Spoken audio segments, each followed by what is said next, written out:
Hello everyone, welcome to my YouTube channel. I am Simran Thapar. आज से मैं कॉम्प्लेक्स एनालिसिस की सीरीज शुरू कर रही हूँ। आज हम टॉपिक पढ़ेंगे लिमिट, कंटिन्यूटी एंड डिफरेंशिएबिलिटी। ये सीरीज़ हमारी हेल्पफुल रहेगी CUET PG 2024 एग्ज़ाम के लिए, जो कि 21 मार्च को होने वाला है, DSSB एग्ज़ाम के लिए, गेट के लिए और CSI नेट एग्ज़ाम के लिए। सबसे पहले हमारा कंसेप्ट क्या आएगा? लिमिट्स। रियल एनालिसिस में भी आप लोगों ने लिमिट चेक करनी सीखी होगी। आज हम फिर से देखते हैं, कुछ एग्जांपल्स के थ्रू देखते हैं। अगर हमारे पास फंक्शन गिवन हो f(x, y) is equals to x(y) upon x square plus y square इस फॉर्म में, और अगर मुझे लिमिट निकालनी है x, y tends to 0, 0 f(x, y), अब ये लिमिट मैंने निकालनी है। हम डिफरेंट पाथ्स के अलॉन्ग लिमिट चेक कर सकते हैं। अगर मैं along y equal to mx इस पाथ के अलॉन्ग लिमिट चेक करती हूँ, तो हमारा क्या बनेगा? Limit x tends to 0 x into mx upon x square plus m square x square. Limit x tends to 0 mx square upon x square common 1 plus m square. So x square हमारा cancel out हो जाएगा numerator और denominator में। सो हमारी limit आ जाएगी m upon 1 plus m square. Clearly हम देख पा रहे हैं कि this limit depends on m, so limit does not exist.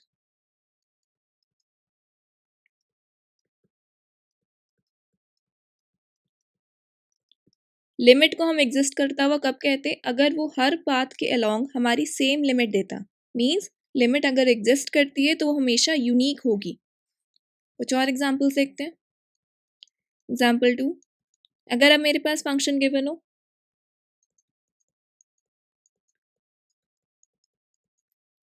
xy x square minus y square upon x square plus y square. अभी तो मैं लिमिट जब तक चेक कर रही थी वो कार्टेशियन फॉर्म में चेक कर रही थी। अब मैं क्या कर सकती हूँ? पोलर फॉर्म में भी लिमिट चेक कर सकती हूँ। कैसे? पुट कर देते हैं x is equals to r cos theta, y is equals to r sine theta. So this will be limit r tends to 0, x की जगह पर पुट करते हैं आर कॉस थीटा, y की जगह पर पुट करते हैं r sine theta, x square minus y square, r square cos square theta minus r square sine square theta upon x square plus y square, r square cos square theta plus r square sine square theta. So limit r tends to 0, r square cos theta sine theta, r square common लेते हैं इन दोनों term से, cos square theta minus sine square theta upon are square cos square theta plus sine square theta. R square हमारा cancel out हो जाएगा numerator और denominator से, एंड फाइनली हमारे पास लिमिट क्या आ रही है? 0। So this is unique, so limit exist. अगर कुछ ऐसा आ जाता जो हमारा थीटा पर डिपेंड करता होता, तब हम कहते कि हमारी लिमिट एग्जिस्ट नहीं करती। Next example, limit x, y tends to 0, 0 x cube y upon x to the power 6 plus y square. अब हम यहाँ पे डिफरेंट पाथ के अलॉन्ग चेक कर लेते हैं।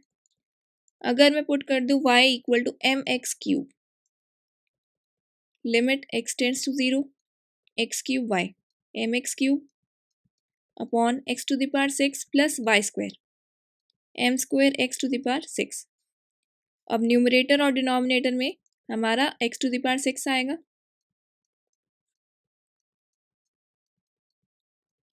ये कैंसिल हुआ तो हमारे पास लिमिट आ गई m upon 1 plus m square. Clearly this depends on m, सो हमारी लिमिट एग्जिस्ट नहीं करती। Limit does not exist.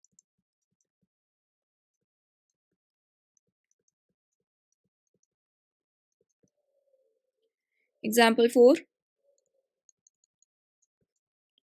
अब अगर मुझे लिमिट चेक करनी हो x comma y tends to 0,0 x y square upon x square plus y to the power 4।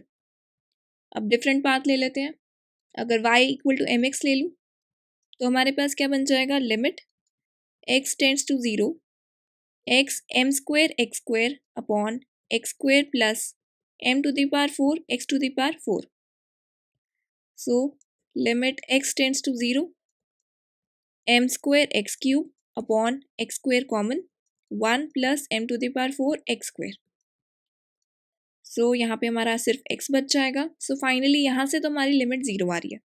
पर अगर मैं यहाँ पे पाथ चेंज कर दूँ, अगर अब मैं पाथ ले लूँ y square equal to m x, तो हमारी लिमिट क्या आ जाएगी, limit x tends to 0 x m x upon x square plus m square x square. So अब यहाँ पे न्यूमरेटर और डिनोमिनेटर में हमारे पास एक्स स्क्वेयर आएगा, एक्स स्क्वेयर कॉमन लिया 1 प्लस एम स्क्वेयर। सो यहाँ से हमारा क्या आ रहा है, m upon 1 plus m square. Clearly limit हमारी डिपेंड कर रही है m पर। सो यहाँ पे भी लिमिट डज नॉट एग्जिस्ट।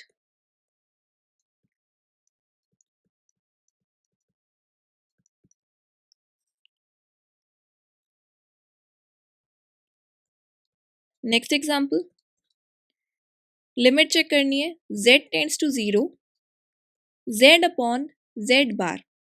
अब यहाँ पे मैं क्या कर सकती हूँ, limit x comma y tends to 0,0 z एक कॉम्प्लेक्स नंबर है, so x plus iota y form में लिख लेते हैं, upon z conjugate that will be x minus iota Y.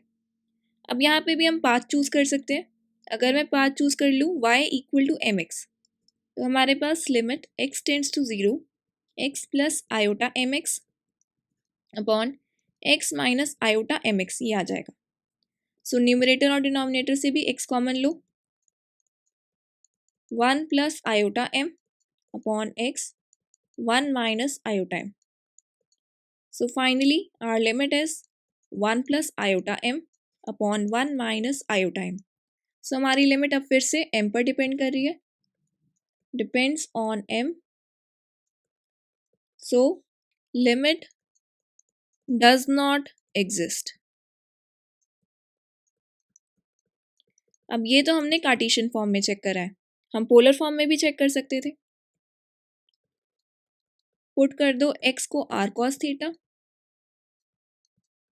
y को r sin थीटा, तो हमारे पास क्या आ जाएगा, limit r tends to 0 x plus iota y r cos theta plus iota sine theta, iota r sine theta, और denominator में r cos theta minus iota r sine theta.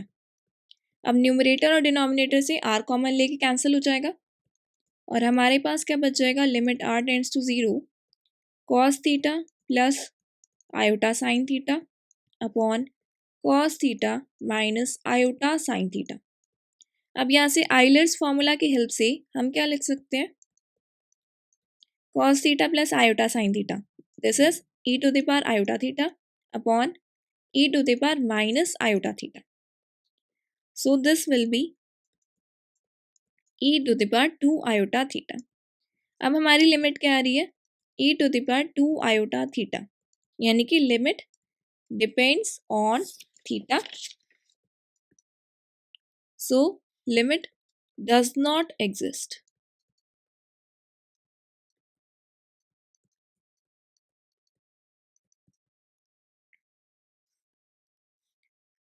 एक और एग्जांपल देखते हैं, limit z tends to 0 z square upon mod z, ये क्या हो जाएगा, limit r tends to 0 z square. अब z हमारा होता है r e to the power iota theta, so z square will be r square e to the power 2 iota theta upon z upon mod z, so mod z will be mod of r e to the power iota theta। So finally this will be limit r tends to 0 r square e to the power 2 iota theta upon r. अब ये मैंने क्यों लिखा, क्योंकि mod r e to the power iota theta को हम लिख सकते हैं mod of r mod of e to the power iota theta, radius हमेशा पॉजिटिव होता है तो r एज इट इज। अब e to the power iota theta का मॉड निकालना है। मॉड z की डेफिनेशन क्या होती है, under root x square plus y square. e to the power iota theta क्या होता है हमारा, आइलर्स फॉर्मूला से मैंने अभी बताया था, cos theta plus iota sine theta. So this will be under root cos square theta plus sine square theta. cos square theta plus sine square theta 1 होता है, तो finally mod of r e to the power iota theta हमारे पास आ चुका है r। सो अब यहाँ से लिमिट क्या आ जाएगी हमारी, यहाँ से एक r यहाँ कैंसिल हुआ, लिमिट आ गई हमारी 0। सो लिमिट एग्जिस्ट करती है।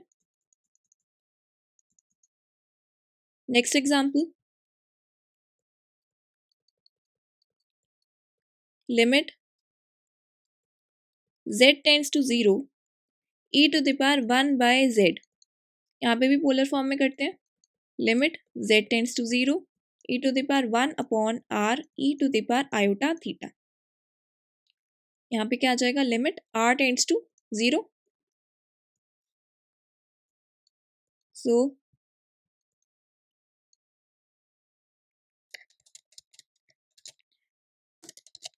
अब यहाँ पे हम डिफरेंट पाथ के अलॉन्ग लिमिट चेक करते हैं। अगर अलॉन्ग थीटा इक्वल टू 0 में चेक करूँ तो हमारी लिमिट क्या आएगी, r tends to 0 e to the power 1 upon r, क्योंकि e to the power iota theta, e to the power iota theta में थीटा को 0 पुट करो, आइलर फॉर्मूला लगाओगे, so cos 0 plus iota sine 0, so 1 आ जाएगा। r tends to 0, so this will be infinity. अगर मैं theta equal to pi by 2 put करूँ, अब हमारे पास क्या आएगा, limit r tends to 0 e to the power 1 upon r e to the power iota pi by 2। Again Euler's formula लगाओ, हमारे पास क्या आएगा, cos pi by 2 plus iota sine pi by 2, तो वहाँ से हमारे पास क्या वैल्यू आ जाएगी, iota. So limit r tends to 0 e to the power 1 upon r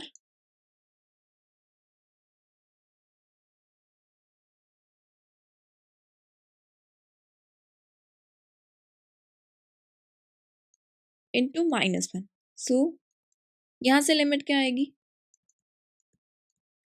इसको मैं इस तरीके से लिख सकती हूँ, 1 upon e to the power 1 by r। So finally यहाँ पे लिमिट आएगी 0, यानी कि दो थीटा मैंने अलग लिए, दो अलग पाथ लिए, उनके अलॉन्ग लिमिट्स मेरी डिफरेंट आ रही हैं। एज लिमिट्स आर डिफरेंट,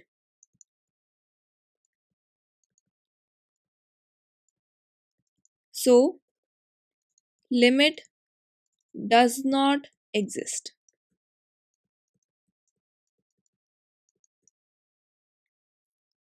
अब एक मैं होमवर्क दे रही हूँ, ये वाला खुद से चेक करना कि लिमिट यहाँ क्यों एग्जिस्ट नहीं करती। Limit z tends to 0 e to the power 1 by z, this limit does not exist. Minus था यहाँ पर। कुछ इंपॉर्टेंट नोट है। First, fz is equals to uxy plus iota vxy। अब दोनों क्या करते हैं, दोनों साइड, अब क्या करते हैं, दोनों साइड हम लिमिट अप्लाई करते हैं। Limit z tends to z not fz is equals to limit x comma y tends to x not comma y not uxy plus iota vxy। So this will be limit x comma y tends to x naught comma y naught uxy plus limit x comma y tends to x naught comma y naught vxy। अब limit of f Z कब exist करेगी? Limit of f Z exist if and only if limit of real part of fz and imaginary part of fz exist.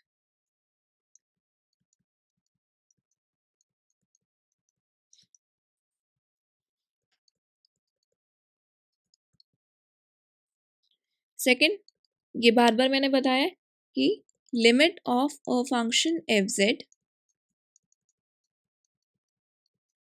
if exists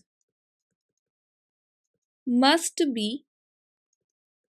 unique. So ये तो हमने पूरा का पूरा limit topic discuss कर लिया. अब हम नेक्स्ट टॉपिक डिस्कस करते हैं कंटिन्यूटी का. सो अब हम डिस्कस करते हैं कंटिन्यूटी.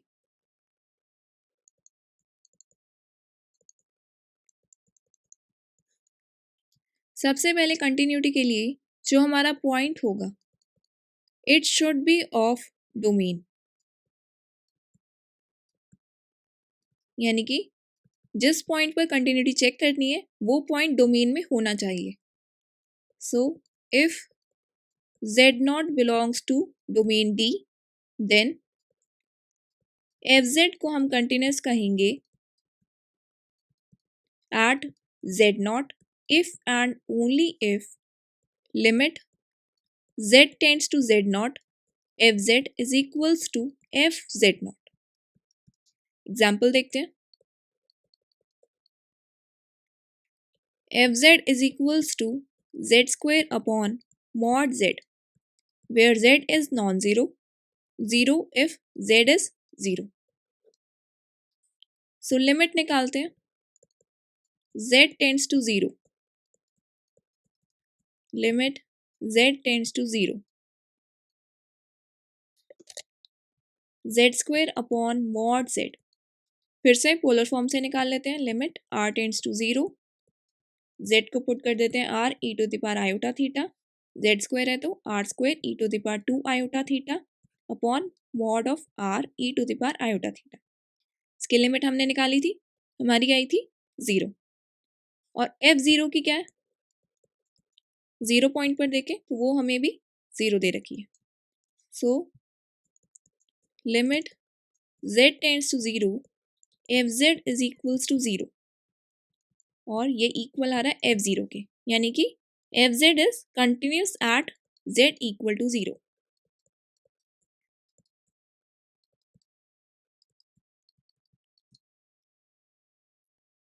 अब एक क्वेश्चन देखते हैं. Limit z tends to 0 z bar upon z, इसकी लिमिट बतानी है.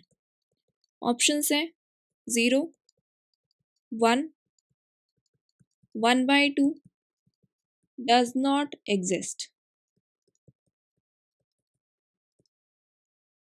सो सोल्यूशन देखते हैं. यहाँ पे मैं क्या कर सकती हूँ, limit r tends to 0, z को पुट कर दो r e to the power iota theta. So z bar r e to the power minus iota theta, conjugate है क्योंकि, और डिनोमिनेटर में r e to the power iota theta. ये हमारा cancel हो रहा है, और यहाँ से आ रहा है limit r tends to 0 e to the power minus 2 iota theta. So limit हमारी थीटा पर डिपेंड कर रही है. So limit does not exist.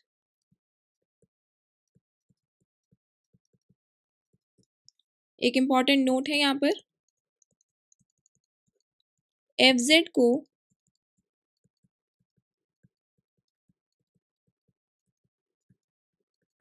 Continuous function of z हम तब बोलेंगे अगर उसके रियल और इमेजिनरी पार्ट भी कंटिन्यूस फंक्शंस हैं ऑफ x एंड y. जैसे इसी क्वेश्चन की बात कर लेते हैं. यहाँ पर हमारे पास fz क्या है, z bar upon z means x minus iota y upon x plus iota y. यहाँ पे क्या कर देती हूँ मैं, रैशनलाइज कर देती हूँ, x minus iota y upon x minus iota y. So हमारे पास क्या क्या आ जाएगा, x square minus y square, minus 2 iota x y upon x plus iota Y.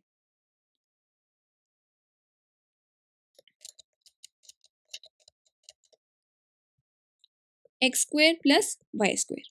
सो यहाँ से हमारा रियल पार्ट क्या होगा,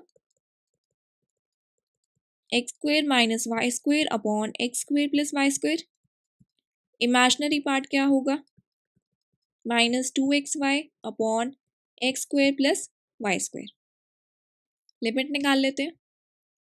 सबसे पहले uxy के लिए लिमिट निकालती हूँ मैं।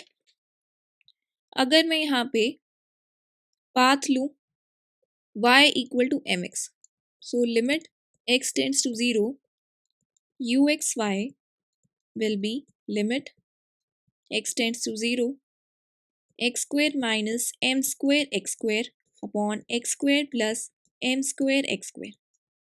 न्यूमरेटर और डिनोमिनेटर से x स्क्वायर कॉमन लो,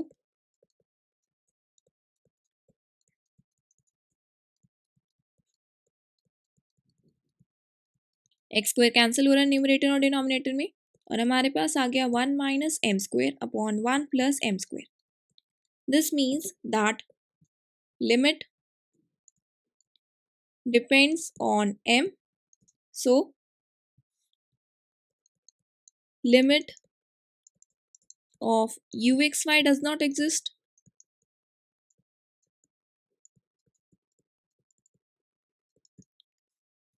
और लिमिट वाले पार्ट में हमने डिस्कस करा था कि एफ जेड की लिमिट हमारी कब एग्जिस्ट करेगी, अगर यू एक्स वाई और वी एक्स वाई इन दोनों की लिमिट भी एग्जिस्ट करे।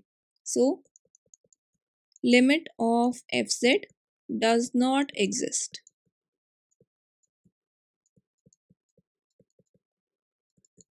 सो इसका आंसर कौन सा करेक्ट होगा, option D. So answer of this question is option D. अब नेक्स्ट कंसेप्ट हम डिस्कस करते हैं डिफरेंशिएबिलिटी का।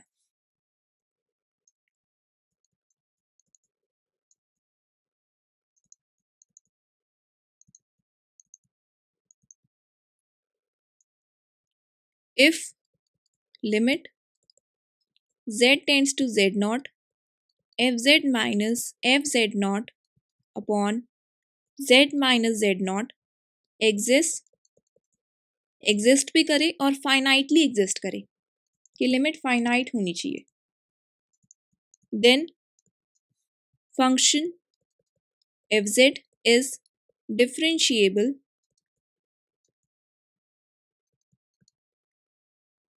Eight z not. इसके लिए कुछ एग्जाम्पल्स देखते हैं।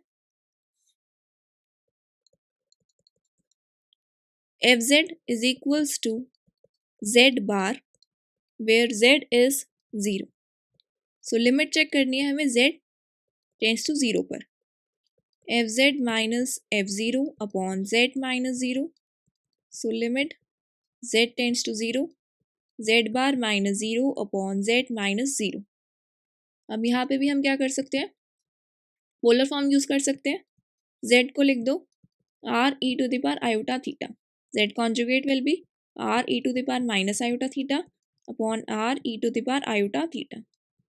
सो यहाँ से हमारे पास लिमिट क्या आ जाएगी, e to the power minus 2 iota theta. Clearly limit हमारी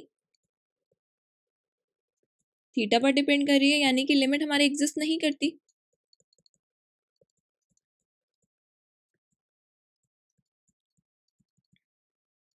लिमिट एग्जिस्ट नहीं करती यानी कि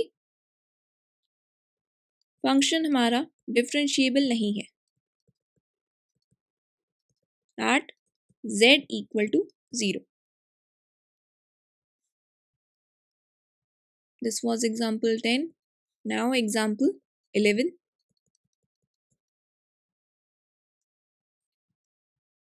fz is equals to x square plus iota y square, z equal to 0 पर डिफरेंशिएबिलिटी हमें चेक करनी है। So limit z tends to 0, fz minus f0 upon z minus 0। So limit z tends to 0, x square plus iota y square upon x plus iota y। यहाँ पे भी हम एक पास के लॉन्ग लिमिट चेक कर लेते हैं। y को पुट कर दो mx, limit x tends to 0 x square plus iota m square x square upon x plus iota m x. अब यहाँ से क्या करूँ, न्यूमरेटर में से एक्स स्क्वायर कॉमन ले लो और डिनोमिनेटर में से एक्स कॉमन ले लो। सो लिमिट क्या आ रही है, 0 आ रही है, एग्जिस्ट करती है।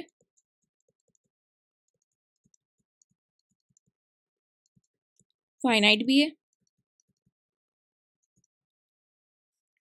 So f z is differentiable at z equal to 0। अगर आप कोई और बात भी लोगे तो भी आपकी लिमिट एग्जिस्ट करेगी और 0 ही आएगी क्योंकि लिमिट यूनिक होती है। Next example, f z is equals to z to the power 5 upon mod z की पावर 4। z इज non zero, z equal to 0 पर वैल्यू दे रखी है एफ जेड की 0 और लिमिट चेक करनी है हमें z tends to 0।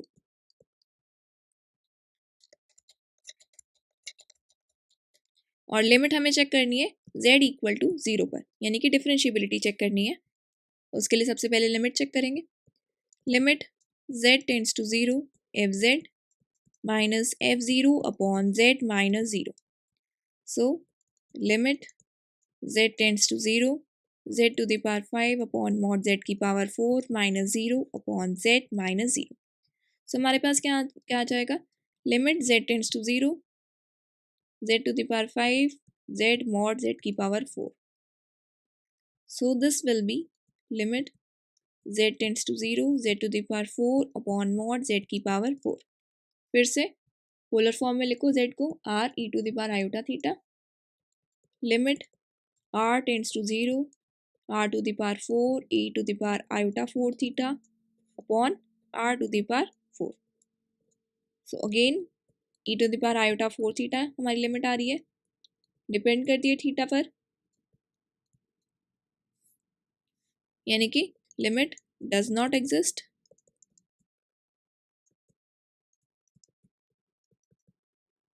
So f z is not differentiable at z equal to 0। अब नेक्स्ट हम डिस्कस करते हैं Cauchy रीमन equations.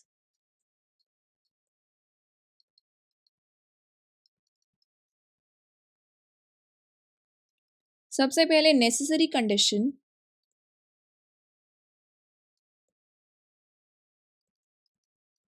For the function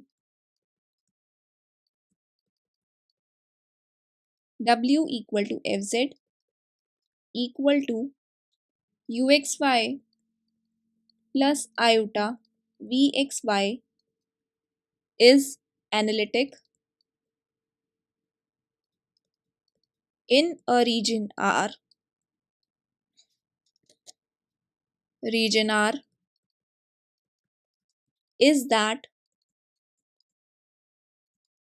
in R U और V हमारी सेटिस्फाई करें CR इक्वेशंस को।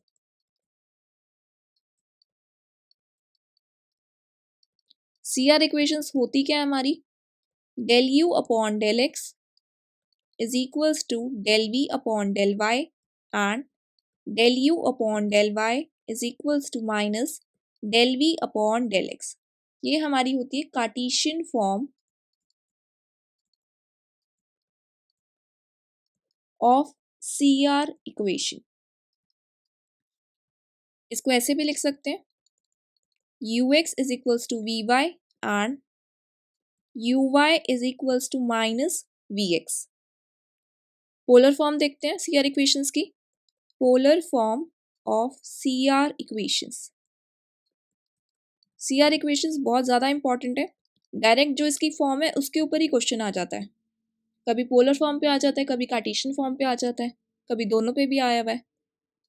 F z is equals to u plus iota v हमारा एक एनालिटिक फंक्शन है। अभी मैं इसके बाद एनालिटिक फंक्शन भी डिस्कस करूंगी। And z is equals to r e to the power iota theta, जहाँ पे हमारे u, v, r और थीटा ये सारे के सारे हमारे रियल नंबर्स हैं। Del u upon del r is equals to 1 upon r del v upon del theta, del v upon del r is equals to -1 upon r del u upon del theta. इसको ऐसे भी लिख सकते हैं, u with respect to r इसका partial derivative 1 upon r v theta v r is equals to -1 upon r u theta. Complex form क्या हो जाएगी सी आर इक्वेशन की?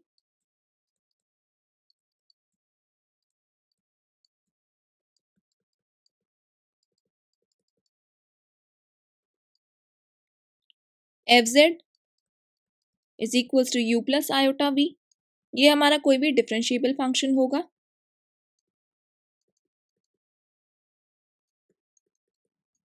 Then del f upon del z bar this is equals to 0, इसको हम कहते हैं सी R equation in complex form.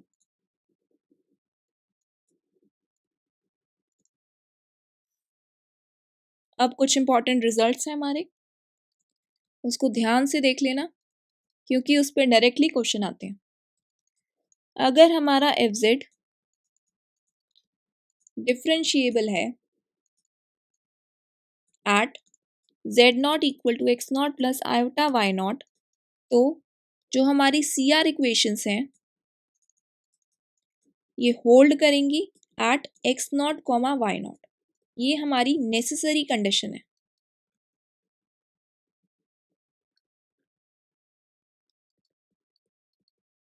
अब इसके कॉन्ट्रा पॉजिटिव से काफ़ी इंपॉर्टेंट रिजल्ट आता है कि अगर सी आर इक्वेशन होल्ड नहीं करती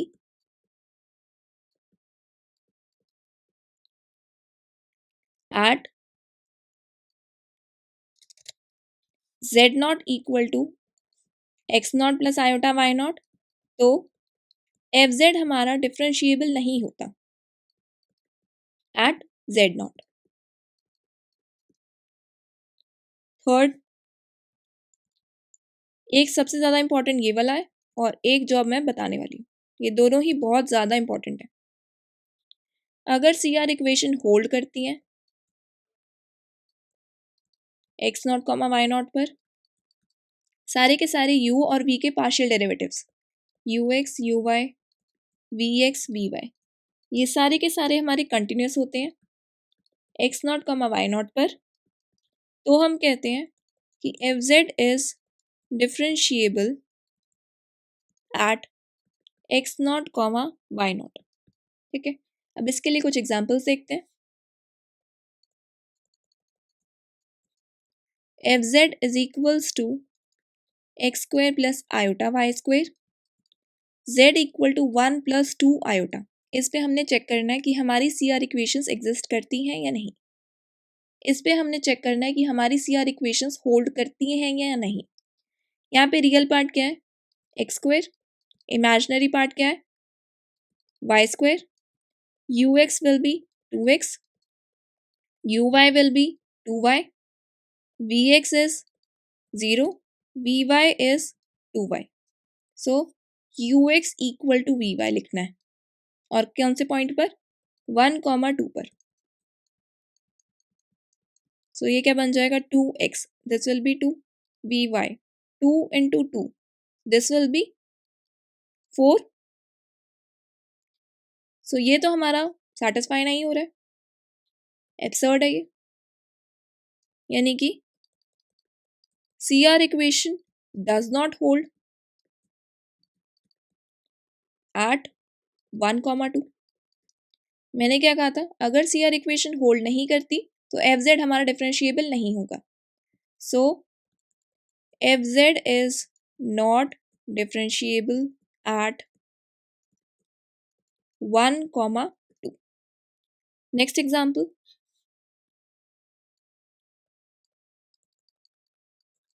F z is equals to x square y square minus iota x y at z equal to 1 plus iota. अब यहाँ पे रियल पार्ट क्या होगा, x square y square, imaginary part क्या होगा, minus x y, u x will be 2x y square, u y will be 2x square y, v x is minus Y, v y minus x. So ux equal to vy. This implies, और कौन से point पे check करना है, 1,1 पर. सो ये क्या बन जाएगा, 2 इंटू 1 इंटू 1 1 2, और वी वाई ये क्या बन जाएगा हमारा, -1. 2 इज नॉट इक्वल टू -1, यानी कि फिर से हमारी सी आर इक्वेशन होल्ड नहीं कर रही, या फिर ये कह सकते हैं सी आर इक्वेशन फेल कर गई. तो f z is not differentiable. अब अगर मुझे चेक करना हो कि ये हमारी कौन से पॉइंट पर सी आर इक्वेशन एग्जिस्ट करेंगी, यानी कि होल्ड करेंगी, तो उसके लिए क्या कर सकते हैं, simply u x equal to v y put करो. यहाँ से हमारे पास क्या आ जाएगा, 2x y square equal to v y minus x. इस टर्म को लेफ्ट साइड लेके जाओ, 2x y square plus x is equals to 0. अब यहाँ से क्या करो, x कॉमन लो, 2y square plus 1 is equals to 0. और दूसरा क्या होता है, u y is equals to minus v x. U y हमारा क्या आया, 2x square y, v x क्या आया, -y, और साथ में एक और माइनस, सो ये बन जाएगा y. इस टर्म को लेफ्ट साइड लेके जाओ, 2x स्क्वेयर, y को कॉमन ले लो. सो यहाँ से हम देख सकते हैं हमारा x इक्वल टू 0 आ रहा है, यहाँ से हम देख सकते हैं कि हमारा y इक्वल टू 0 आ रहा है. Therefore f is differentiable only at origin. Origin पर हमारी सी आर इक्वेशंस भी एग्जिस्ट कर जाएंगी, और जितने भी पार्शियल डेरिवेटिव्स हैं वो भी हमारे कंटिन्यूस हो जाएंगे, क्योंकि पॉलिनोमियल टाइप के हैं. तो हमारा एफ जेड डिफरेंशिएबल हो जाएगा. Next example, f z is equals to x square plus iota y square. अब यहाँ पे रियल पार्ट क्या है, एक्स स्क्वेयर, इमेजिनरी पार्ट क्या है, y square. So u x 2x आ जाएगा, यू वाई 0 आ जाएगा, वी एक्स 0 आ जाएगा, वी वाई 2y आ जाएगा. So u x is equals to v y. तो यहाँ से हमें क्या मिल रहा है, 2x is equals to 2y, means x equal to y. और दूसरी कंडीशन क्या होती है सी आर इक्वेशन की, u y equal to minus v x, u y 0, v x 0. यानी कि सी आर इक्वेशन कहाँ हमारी होल्ड करेगी, सिर्फ और सिर्फ x इक्वल टू y पर. तो f z is differentiable at x equal to y. Next example,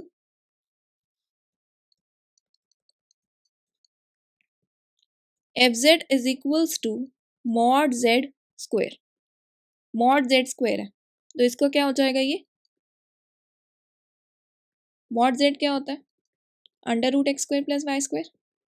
mod z का स्क्वायर हो जाएगा x square plus y square. Real part यहाँ पर क्या है, x square plus y square. Imaginary part क्या है, 0. U x will be 2x, u y will be 2y, v x will be 0, v y will be 0. So u x equal to v y means 2x equal to 0. तो यहाँ से x equal to 0 आया. U y equal to minus v x, यहाँ से क्या आ जाएगा, 2y equal to 0, यानी कि y इक्वल टू 0. इससे हमें क्या पता चल रहा है कि जो एफ जेड फंक्शन है वो हमारा डिफरेंशिएबल होगा ओनली एट ओरिजिन 0,0. अब यहाँ पे एक छोटी सी ट्रिक भी मैं बता रही हूँ, उसको भी हम अप्लाई कर सकते हैं. ये ट्रिक काफ़ी ज़्यादा यूजफुल है. जो पोलर फॉर्म बताई थी कॉम्प्लेक्स फॉर्म में सी आर इक्वेशंस की, उसका यूज होगा कि अगर del f upon del z bar is defined, then fz is differentiable when del f upon del z bar is equals to 0. सो इसका अगर ऊपर वाले एग्जाम्पल में मैं यूज़ करूँ, एफ जेड क्या था हमारा, मॉड जेड का स्क्वायर, यानी कि इसको कैसे लिख सकते हैं हम, जेड इंटू जेड कॉन्जुगेट, अब del f upon del z bar is equals to 0. So del f upon del z bar हमारा क्या होगा, जेड इक्वल टू 0, यानी कि del f upon del z bar हमारा एग्जिस्ट भी कर रहा है, डिफाइंड भी है, तो एफ जेड हमारा डिफरेंशिएबल हो गया. कब हो रहा है, जब हमारा del f upon del z bar equal to 0 आए, और वो जब हुआ तो जेड इक्वल टू 0 आ रहा है हमारा, यानी कि f z is differentiable at z equal to 0. और सी आर इक्वेशन से भी सेम ही चीज़ मुझे मिली थी कि ओरिजिन पे हमारा डिफरेंशिएबल आ रहा है फंक्शन, इससे भी हमें सेम मिल रहा है, इसका भी हम यूज़ कर सकते हैं. Next example, f z is equals to x square plus y square plus iota 2xy. यहाँ पे रियल पार्ट क्या होगा, x square plus y square, imaginary part will be 2xy. So ux this will be 2x, uy this will be 2y, vx this will be 2y, vy 2x. So ux equal to vy, 2x equal to 2x satisfy कर रहा है,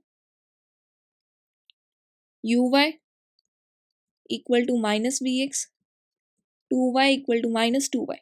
तो यहाँ से क्या आ जाएगा, y equal to 0, यानी कि fz is differentiable on real axis, क्योंकि रियल एक्सिस पर हमारा y इक्वल टू 0 होता है. Next example,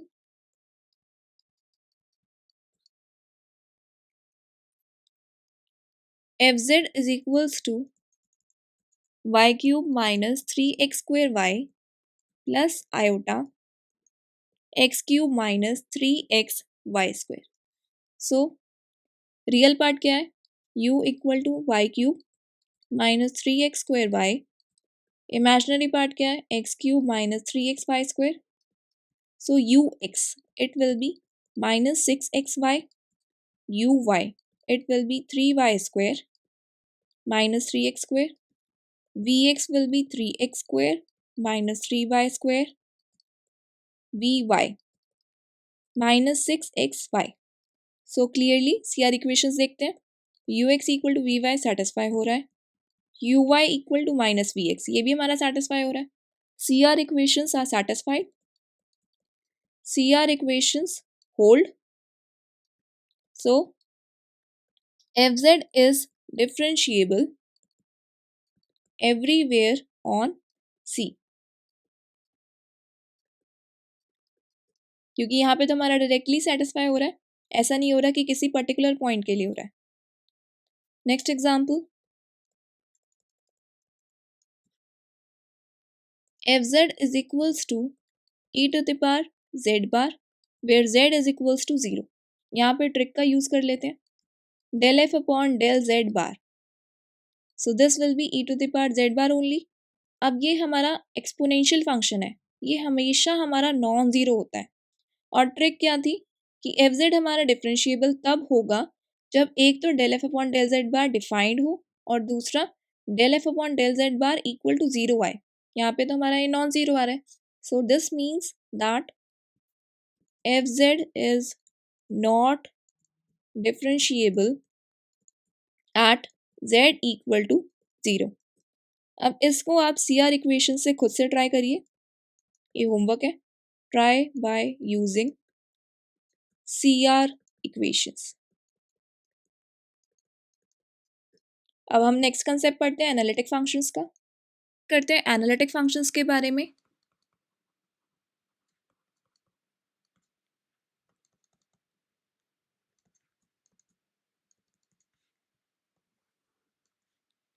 if the derivative of f dash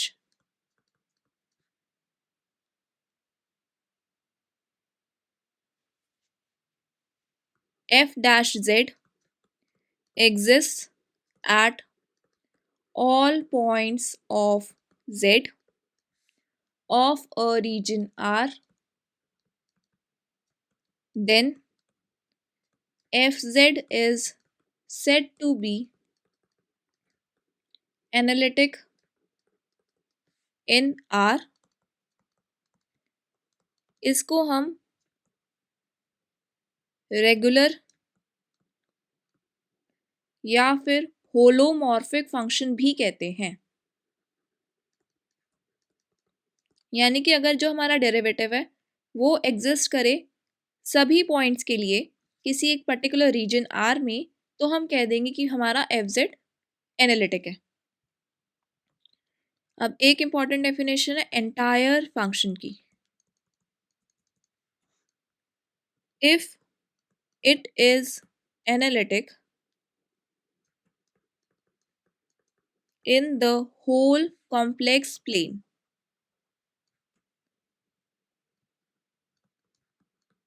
यानी कि सिंपली समझ सकते हो कि पूरे के पूरे कॉम्प्लेक्स प्लेन में इसका डेरिवेटिव एग्जिस्ट करे। यानी कि एग्जाम्पल्स देखें, जेड स्क्वायर ले लो, साइन जेड ले लो, कॉस जेड ले लो, ई टू द पावर जेड ले लो, ये सारे के सारे हमारे एंटायर फंक्शन होते हैं। यानी कि एंटायर फंक्शन हमारा इनफाइनाइटली टाइम्स डिफरेंशिएबल होता है। नेक्स्ट है सिंगुलर पॉइंट्स या फिर सिंगुलैरिटी।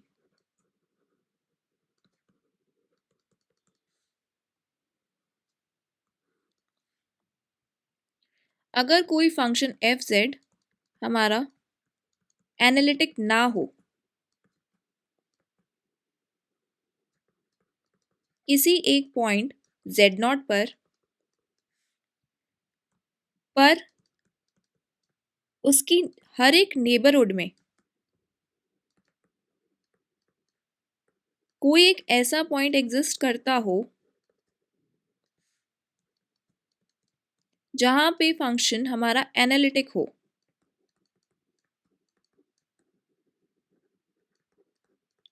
सो उस पॉइंट को हम क्या कहते हैं? सिंगुलर पॉइंट या फिर सिंगुलैरिटी ऑफ एफ जेड।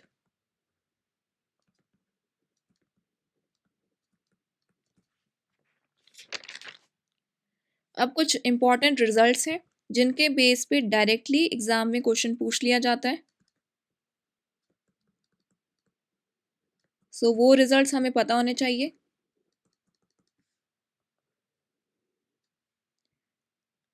अगर एफ हमारा फंक्शन है, एनालिटिक है, defined on a domain D, open and connected, then first result क्या है?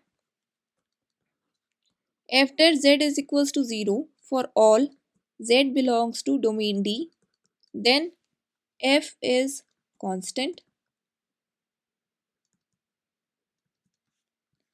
सेकेंड रिजल्ट इज अगर f z equal to u plus iota v, ये हमारा गिवन है, और अगर u या v में से कोई कांस्टेंट आ जाता है तो f हमारा कांस्टेंट हो जाता है। थर्ड, अगर मॉड ऑफ f कांस्टेंट है देन f इज कांस्टेंट। बेसिकली हम रिजल्ट्स देख रहे हैं कि फंक्शन f हमारा कब कब कांस्टेंट हो सकता है। फोर्थ,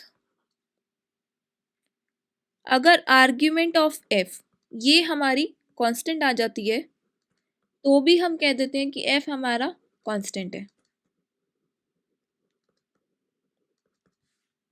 फिफ्थ,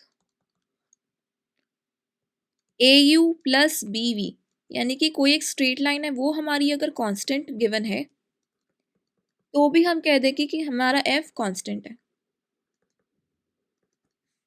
सिक्स्थ, अगर f is equals to u plus iota v, ये हमारा एनालिटिक है। then u and v are harmonic functions of x and y. अब हार्मोनिक फंक्शन होने का मतलब क्या है कि ये हमारा लैपलेस इक्वेशन को सेटिस्फाई करें, यानी कि u x x plus u y y ये हमारा ज़ीरो आएगा और v x x plus v y y ये हमारा ज़ीरो आएगा. लास्ट रिजल्ट, अगर f z equal to u plus iota v ये हमारा एनालिटिक है, this implies u x y is equals to alpha, v x y equal to beta. अब ये क्या रिप्रेजेंट करता है? This represents orthogonal family of curves with parameter alpha and beta. अब इस क्लास का लास्ट टॉपिक हम पढ़ते हैं, construction of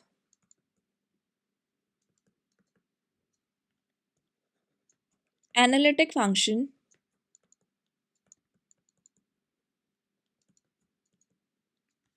when its real and imaginary part is known. यानी कि हम एनालिटिक फंक्शन एफ जेड कैसे कंस्ट्रक्ट कर सकते हैं अगर रियल या फिर इमेजिनरी पार्ट हमें दिया हो, यानी कि u या v इसमें से हमें कुछ दिया हो तो हम एफ जेड निकाल सकते हैं. Method 1, direct substitution method.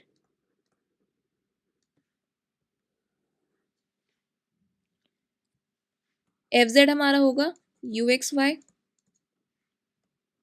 Plus iota v x y, ये हमारा एक एनालिटिक फंक्शन होगा जहाँ पे यू एक्स वाई ऑलरेडी हमें पता होगा क्वेश्चन में.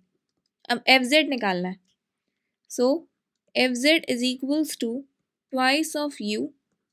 एक्स की जगह पर हम पुट करेंगे जेड अपॉन टू, वाई की जगह पर पुट करेंगे Z upon two iota minus you zero comma zero plus iota imaginary part of f zero. Similarly अगर हमें इमेजिनरी पार्ट पता है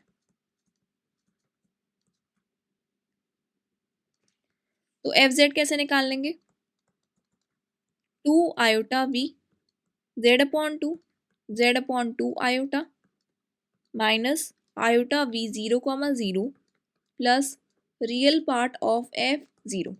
इसको याद करने का तरीका क्या है कि जब भी हमें रियल पार्ट पता होगा तो two u z upon two iota होगा, यहाँ पर इमेजिनरी पता होगा तो यहाँ से बस आयोटा एक मल्टीप्लाई हो रहा है.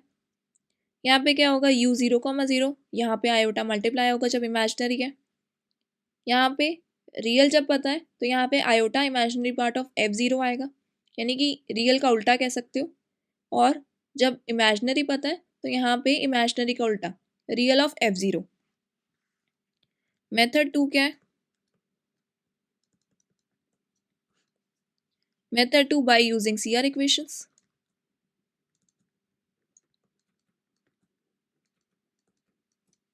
प्रेफर करना कि सी आर इक्वेशंस फॉलो करना, उससे ईजिली निकलेंगे.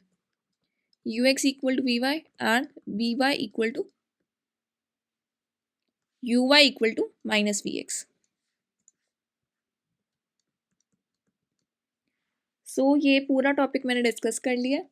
अब नेक्स्ट क्लास में हम क्या करेंगे, अब तक जितने भी क्वेश्चंस हमारे यहाँ आए हैं D triple S B exam में, C U E T P G exam में, नेट एग्ज़ाम में और गेट एग्ज़ाम में, ये सारे के सारे क्वेश्चंस हम नेक्स्ट क्लास में डिस्कस करेंगे. जितने भी होंगे, आई थिंक 30+ क्वेश्चन होने चाहिए, वो सारे के सारे क्वेश्चंस हम नेक्स्ट क्लास में डिस्कस करेंगे. Thank you for watching this lecture. Now we will meet in the next class. Please like, share and subscribe my channel.